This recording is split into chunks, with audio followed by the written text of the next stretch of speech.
The nights are getting chilly, and that means folks are cranking up those furnaces, and sometimes a fire starts, just like one did last night in Midtown. 2 people and their dogs had to find someplace else to sleep after a fire broke out in their home, thanks at least in part to a faulty furnace.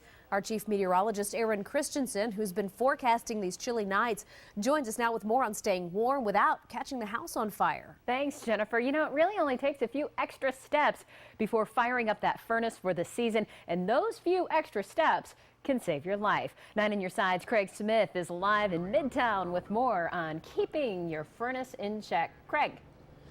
Well, you know, I'm going to step aside and give you a little bit of a look at the damage and some of the consequences of what happens when you do have one of those furnace problems. The fire at this house is a sad example of what can happen and when your furnace goes bad, but those problems are easy to prevent.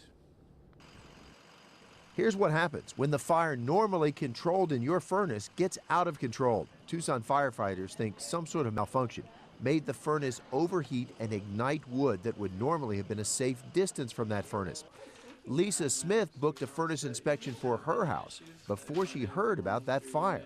It makes me very concerned, and I'm just glad that we had our company come over today and check things out so we can rest peacefully. Josh Barba from Advantage Air Mechanical checks safety switches designed to shut down the furnace if the flames escape the combustion chambers.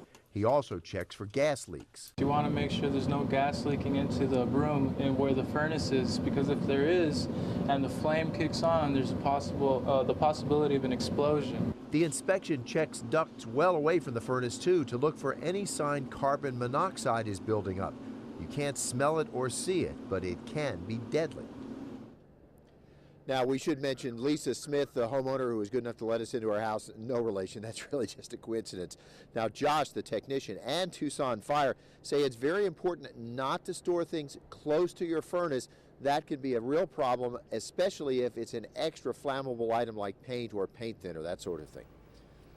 Okay, Craig, so then what about that smoky, dusty smell that you get when you first fire up the furnace? Well, what that is accumulated dust that has been piling up in that furnace for the couple of months where it's been sitting idle. And normally that smell should go away fairly quickly. If it doesn't, or if you have any reason to believe that a real fire is brewing there, Tucson Fire says don't hesitate a second. Go ahead and call 911. Okay, thanks, Craig. Some good information there.